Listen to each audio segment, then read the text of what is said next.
Croyez-vous que Dieu vous accepte tel que vous êtes? Ceux qui croient en Dieu, ils pensent que Dieu les accepte tels qu'ils sont. Enfin, j'imagine. Moi, je suis athée, donc je pense pas. Je penserais que oui. Bien oui, c'est certain. D'après la Bible, oui. Ben oui, tu vois pas Pourquoi non? Il est supposé d'aimer tout le monde.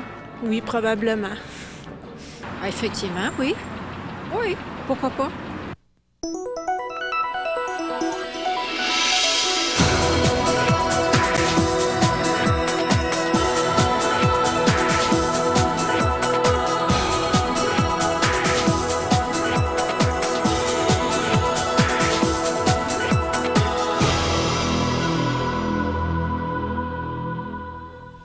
Bonjour à vous tous et bienvenue à l'émission L'heure de la bonne nouvelle. Encore une fois aujourd'hui en compagnie de mes collègues Gaston Jolin et François Fréchette. Ça nous fait vraiment plaisir de vous retrouver à l'émission L'heure de la bonne nouvelle. Vous savez que depuis le début de cette 40e série de L'heure de la bonne nouvelle, notre thème est « Reviens à ton Père ». C'est un peu l'explication de la parabole du Fils prodigue. Et aujourd'hui, on parle d'un changement profond. C'est un changement qui est arrivé dans la vie de ce fils prodigue lorsqu'il a compris qu'il devait changer de vie. Alors, c'est notre thème aujourd'hui, changement profond. À la chronique La Bible répond, j'aurai le plaisir de répondre à la question, est-ce que la repentance est quelque chose de vraiment nécessaire, selon la Bible? À la chronique Ils sont revenus, on va entendre aujourd'hui le témoignage de M. Serge Lagacé. C'est un gars bien spécial, un syndicaliste vraiment bouillant, qui est devenu un chrétien bouillant. Que s'est-il passé pour qu'il y ait un revirement total dans la vie de cet individu? Eh bien, écoutez bien la chronique. Ils sont revenus dans quelques minutes à l'heure de la bonne nouvelle. Côté artistique, on reçoit Sophie Arbour aujourd'hui qui va chanter le chant Abandonne, pardon. Et c'est François qui va avoir le plaisir de faire le message aujourd'hui. Et François, justement, si on revient un petit peu sur le Vox Pop, comme on le fait habituellement, pour une fois, là, il y a presque unanimité à la question. Oui, c'est ça. Mais c'est très intéressant encore, je trouve. Il y a beaucoup de gens qui disent là, que oui, il devrait nous, selon la Bible, mentionné, il devrait nous accepter, si je comprends bien. Bon, OK. Mais moi, je pourrais simplement synthétiser dans une petite phrase, une citation, en fait. C'est pas moi qui ai dit ça, mais je pense que ça représente vraiment une belle vérité biblique. C'est que quelqu'un a déjà dit, Dieu nous accepte effectivement tel qu'on est. Mais Dieu nous aime trop pour nous laisser tel qu'on est. Et puis c'est vrai qu'on vient à Dieu comme ça, tel qu'on est, mais c'est sûr que celui qui va au Seigneur, qui vient au Seigneur, il va avoir sa vie complètement changée. Même si c'est pas extérieurement, intérieurement, c'est sûr, mais ça se peut pas que ça reflète pas à l'extérieur. Ça répond peut-être un peu bibliquement à la question. Justement, pour ce changement d'attitude, ce changement d'habitude également, il y a un mot que la Bible utilise, c'est le mot repentance, et on va aller voir à la chronique La Bible répond si justement cette repentance est nécessaire.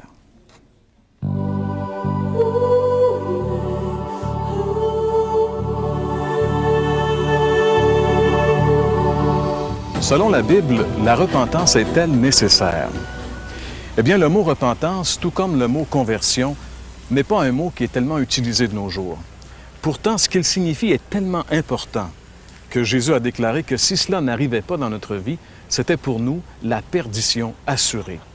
Lisons ensemble, si vous le voulez bien, dans l'Évangile selon Luc, chapitre 13 et le verset 5.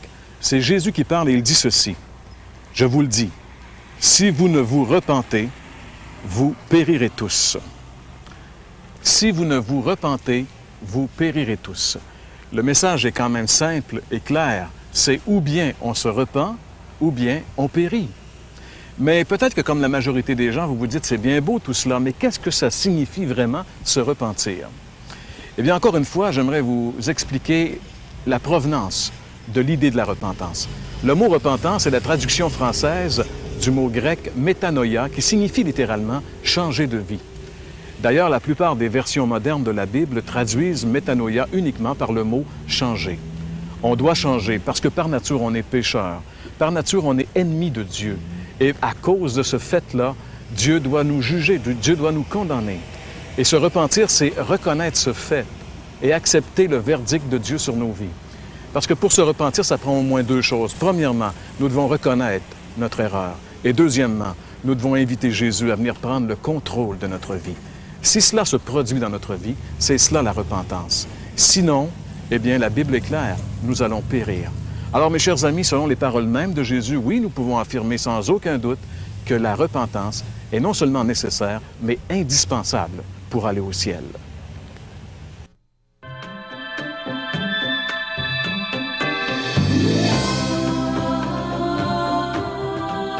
Je suis né dans une bonne famille.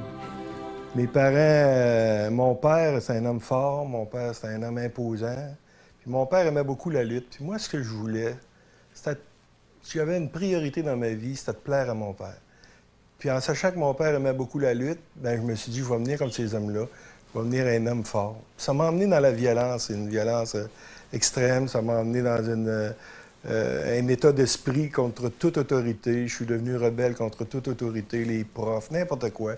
Plus tard, c'était les boss. Fait que ça m'a emmené dans le syndicalisme. Je suis devenu un syndicaliste militant, un syndicaliste convaincu. Puis là, j'ai fait une rétrospective de ma vie. J'avais 35 ans, c'était en 1979. Puis là, j'ai vu que sorte d'être j'étais. Un être écœurant, un être orgueilleux, un être qui a tout fait ce qu'il a voulu, qui a fait du mal alentour de lui. Puis ça m'a donné une pensée de Dieu. J'ai dit, si Dieu, et ça existe, ça, cette affaire-là, j'ai dit, si le ciel, ça existe, avec ce que j'ai fait là, depuis de 7 ans environ jusqu'à 35 ans, là, j'ai dit, c'est pas bien beau, cette affaire-là, puis je vais sûrement aller passer l'éternité au purgatoire, parce que moi, dans ce temps-là, on m'avait appris que le purgatoire, ça existait. Mois de février 85, je rencontre un couple de chrétiens. Puis eux, là, ils commencent à me parler de Jésus.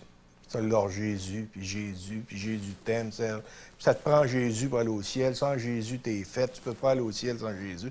Ah, là, ils m'ont tanné. Moi, Jésus, là, 2000 ans, c'est pas moi qui l'ai crucifié. J'ai rien fait. Ça s'organisera avec sa gang. Moi, c'était Dieu direct. Mais il me parlait toujours de Jésus, puis je voyais qu'il y avait un amour, une paix, quelque chose dans les yeux. Là. Puis là, je me suis fâché. J'ai dit, écoutez, là, vous autres qui savez tout, là, j'ai dit, dites-moi là ce qu'elle est ma mère aujourd'hui. Bang! Là, ils ont dit, Serge, veux-tu lire dans la parole de Dieu? Puis là, ils m'ont montré un verset de la Bible. Ça disait, si tu confesses de ta bouche le Seigneur Jésus, et si tu crois dans ton cœur que Dieu l'a ressuscité des morts, tu seras sauvé. Ça disait, verset 13, car quiconque invoquera le Seigneur sera sauvé. Savez-vous ce qu'ils m'ont dit?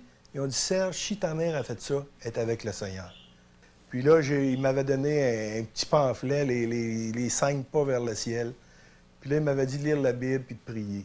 J'ai prié, comme en 79, j'ai dit, Dieu, je sais que tu existes. J'ai dit, les religions disent ça, un philosophe dit ça, une autre organisation dit ça. J'ai dit, moi, je veux connaître la vérité de toi. Puis là, j'ai pris une Bible que je m'étais achetée pour confronter justement les chrétiens. Puis là, j'ai pris ces 5 pas vers le ciel-là, puis je me suis mis à lire dedans. Puis là, je dis, savez-vous ce que j'ai vu? Savez-vous ce qui était marqué dedans? Tous ont péché et sont privés de la gloire de Dieu. Tous ont péché. J'ai dit, moi, je n'avais pas de la misère à reconnaître que j'étais pécheur. Mais c'est ce tous-là. Tous. Ça voulait dire qu'un tel, les religions, tous ces gens-là, les bonnes gens que je m'imaginais, ils étaient tous pécheurs privés de la gloire de Dieu. Puis ça poursuivait comme ça. Ça m'emmenait, savez-vous où? Ça m'emmenait à la croix du Calvaire. Que Christ m'aimait, que Dieu m'aimait à un tel point qu'il avait donné son Fils en rançon pour mes péchés. La colère qui m'était due, cette séparation-là, elle est tombée sur son Fils. C'est lui qui est mort à ma place à la croix du Calvaire. C'est lui qui a tout enduré à ma place pour me donner un accès au ciel. Il y avait une prière en arrière de ce traité. Écoutez bien ce que ça dit. Seigneur Jésus, je crois que tu es le Fils de Dieu, que tu es mort pour moi. Pas de problème avec ça. Je croyais ça ce soir-là, que le Seigneur était mort pour moi. Pardonne mes péchés. Je voulais me faire pardonner mes péchés. Je te demande d'être mon sauveur personnel. Oui, je voulais qu'il devienne mon sauveur personnel, de sauver mon âme. Donne-moi ton don de la vie éternelle. Aide-moi maintenant à vivre pour toi. Je te le demande en ton nom. Amen. Ça disait, s'exprime le désir de ton cœur. Dis-le, dis-le. Mais savez-vous quoi? Il y avait 3-4 petits mots là-dedans qui faisaient pas mon affaire. Savez-vous lesquels? Ça disait, aide-moi à ne vivre que pour toi. J'étais rendu à 40 ans, j'avais toujours vécu pour moi.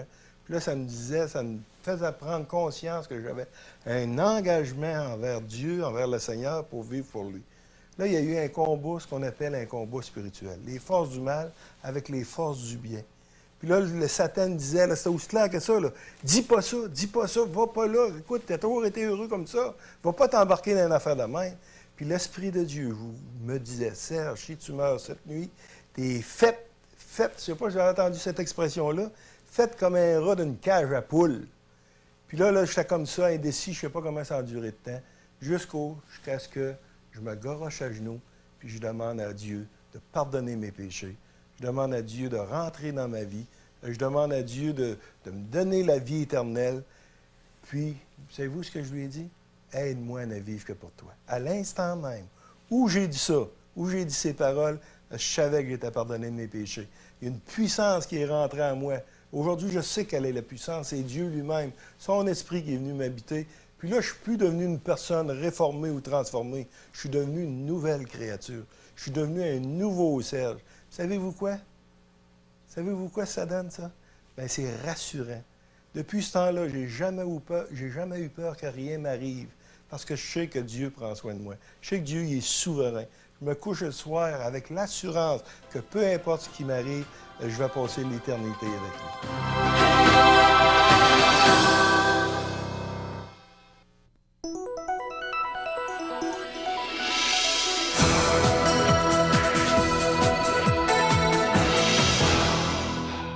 Allons-y maintenant avec cette belle histoire du fils prodigue qui correspond à cette expérience que Serge Lagacé a effectivement vécue. Et pour introduire cette histoire, on va lire la séquence des évangiles qui, dans le chapitre 15 de l'évangile de Luc, à partir du verset 18. « Je me lèverai, dit le prodigue, j'irai vers mon père, et je lui dirai, « Mon père, j'ai péché contre le ciel et contre toi. Je ne suis plus digne d'être appelé ton fils. Traite-moi comme l'un de tes ouvriers. » Et il se leva et alla vers son père. Comme il était encore loin, son père le vit et fut ému de compassion. Il courut se jeter à son cou et l'embrassa. Le fils lui dit, « Mon père, j'ai péché contre le ciel et contre toi. Je ne suis plus digne d'être appelé ton fils. » L'expérience de ce jeune homme racontée dans cette histoire nous correspond en fait à ce que la Bible appelle la repentance. La Bible nous rapporte que la repentance est une expérience par laquelle nous devons tous passer. Jean-Baptiste, le Christ, les apôtres l'ont tour à tour prêché. Tenez par exemple cette citation tirée d'un discours de l'apôtre Paul devant les grands philosophes d'Athènes. Voici ce qu'il dit. « Dieu, sans tenir compte des temps d'ignorance, annonce maintenant à tous les hommes, en tout lieu, qu'ils ont à se repentir. » La repentance, donc, est un prérequis absolu pour nous ouvrir le ciel. La repentance fait partie intégrante du message de l'Évangile. L'Évangile sans repentance, ce n'est pas l'Évangile. Nous pouvons définir la repentance de façon suivante. Elle est un changement, et pour pas dire un changement d'attitude. Voilà. C'est en fait ce qu'a expérimenté le jeune homme de notre histoire, et c'est ce qu'a expérimenté Serge Lagacé dans le témoignage qu'on vient d'entendre. Nous allons voir ensemble maintenant 3 aspects importants de la repentance par laquelle nous devons tous passer et qu'illustre merveilleusement cette touchante histoire du prodigue. Premièrement, c'est un sentiment. Le premier aspect que je veux souligner, c'est ce que j'appelle un sentiment, c'est-à-dire quelque chose d'intérieur d'abord qui se vit au plus profond de l'être. Ressentir son indignité. Dans le texte que nous avons lu, 2 fois plutôt qu'une, il est fait mention de ce sentiment d'indignité éprouvé par ce jeune homme. « Je ne suis plus digne d'être appelé ton fils. » Nous avons ici beaucoup plus qu'une simple convenance. Tel était le sentiment qu'éprouvait le jeune homme au plus profond de son âme. « Je ne suis plus digne d'être appelé ton fils. » C'est ce qu'il s'était proposé de dire à son père. Et c'est ce qu'il a effectivement dit à son père. L'apôtre Paul utilisa une expression intéressante pour parler de cet état d'âme. Lisons ensemble dans la 2e épître aux Corinthiens, au chapitre 7, et à partir du verset 9. « Je me réjouis à cette heure, dit Paul, non pas de ce que vous avez été attristés, mais de ce que votre tristesse vous a porté à la repentance, car vous avez été attristés selon Dieu. En effet, la tristesse selon Dieu produit une repentance à salut dont on ne se repent jamais, tandis que la tristesse du monde produit la mort. Ces textes soulignent le contraste entre, d'une part, la tristesse selon Dieu et, d'autre part, la tristesse selon le monde. La tristesse selon Dieu ressemble étrangement à un lourd sentiment de culpabilité. Cependant, ce sentiment de culpabilité est produit par le Saint-Esprit et a comme objectif de nous convaincre de notre besoin d'un pardon. Il est un peu comme les symptômes d'une maladie qui, généralement, nous portent à consulter un médecin. De la même manière, la tristesse selon Dieu nous conduira éventuellement à la repentance. La tristesse selon Dieu est à l'opposé de la tristesse selon le monde.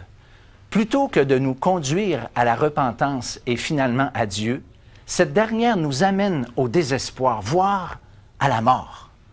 La triste histoire de Judas, bien connue, qui, après avoir vendu le Seigneur, est allé s'enlever la vie, en est certainement un exemple pathétique. Ressentir son besoin de changer est un deuxième aspect de son état d'âme qui est suggéré par le début du texte. « Je me lèverai, dit-il, j'irai vers mon Père. » Il parle encore au futur à ce moment-là. Ce qui doit aussi caractériser la repentance est ce que j'appelle un sérieux désir de changer. C'est le sentiment d'être bien décidé à ce que ça change.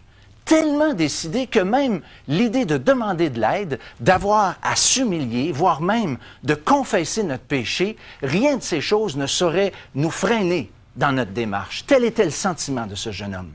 Ce désir est souvent provoqué par une constatation des dégâts qu'a causé le péché en général, mais, faut-il le dire, d'une façon plus précise, dans notre propre vie, dans notre vie à nous. Un deuxième geste aussi, ou un deuxième aspect, et non moins important que le premier, consiste dans le geste.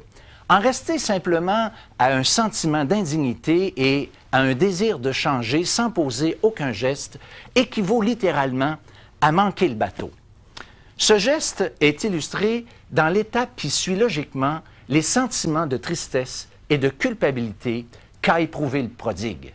Il est concrétisé et illustré par la démarche que le fils prodigue a entreprise, soit celle de se lever, effectivement, et d'aller vers son Père.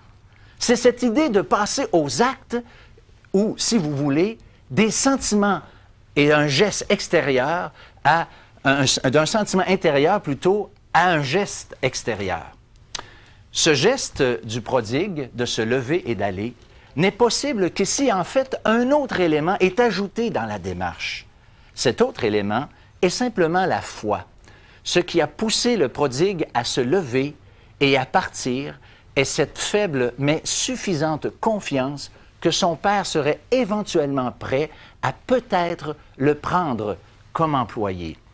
C'est cette lueur d'espoir, peut-être bien faible, mais qui a été suffisante et qui a fait la différence. La Bible nous rapporte par la plume de Jacques que la foi sans les œuvres est morte.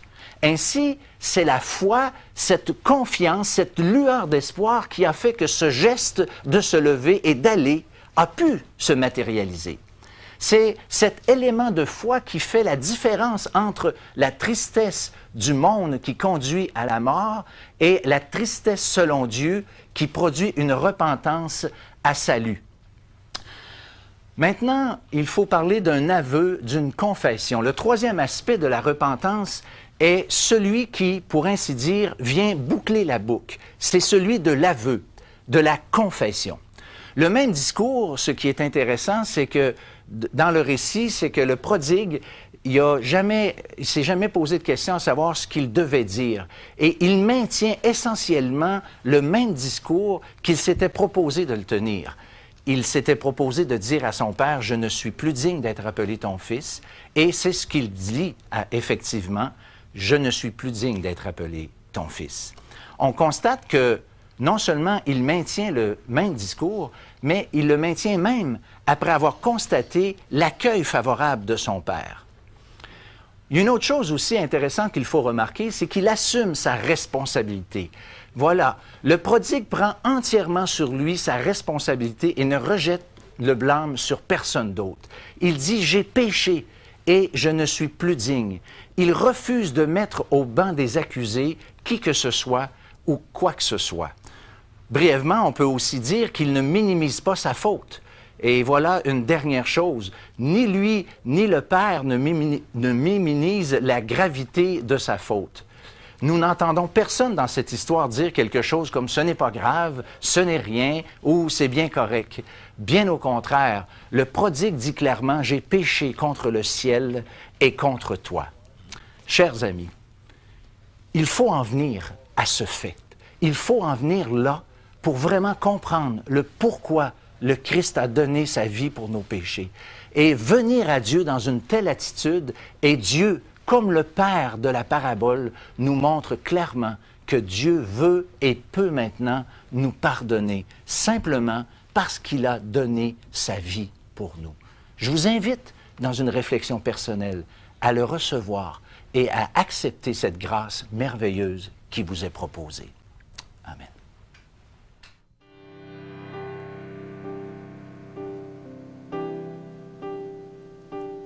Tout ce que je pense, ce que je contemple, tout ce que je crois et chante est de toi.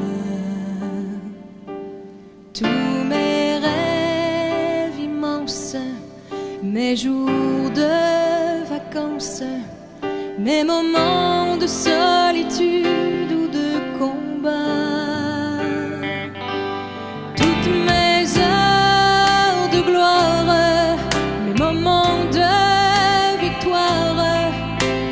Gestes et mes désirs sont pour toi. Tous mes cris d'alarme, mes pleurs et mes larmes, toute ma folie, mon amour et toute ma foi, toutes mes souffrances, mes jours de délivrance, toutes mes faiblesses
Merci beaucoup. Sophie Arbour chantait Abandonne, un chant qui résume très, très bien le message que nous avons entendu aujourd'hui à l'émission L'heure de la bonne nouvelle, le message, le témoignage de Serge Lagacé, justement, qui un jour s'est abandonné à notre Seigneur Jésus-Christ, et aussi le message que François nous a apporté aujourd'hui, un vrai message de repentance. François, tu vas être dans un déjeuner de l'espoir samedi prochain, qui est le 13 mars. Le 13 mars, il faut noter que c'est 10 heures. Souvent, les déjeuners de l'espoir, c'est à 9 heures, mais là, c'est à 10 heures, et c'est au restaurant du boulevard, au 290 boulevard Monseigneur Langlois, à Valleyfield. Donc, c'est une invitation que je vous fais au nom de ceux qui organisent ce déjeuner. Moi, je serai là, j'ai été invité, je donnerai mon témoignage, et puis on va prendre ensemble un bon déjeuner. Ça nous fera plaisir de rencontrer les gens là.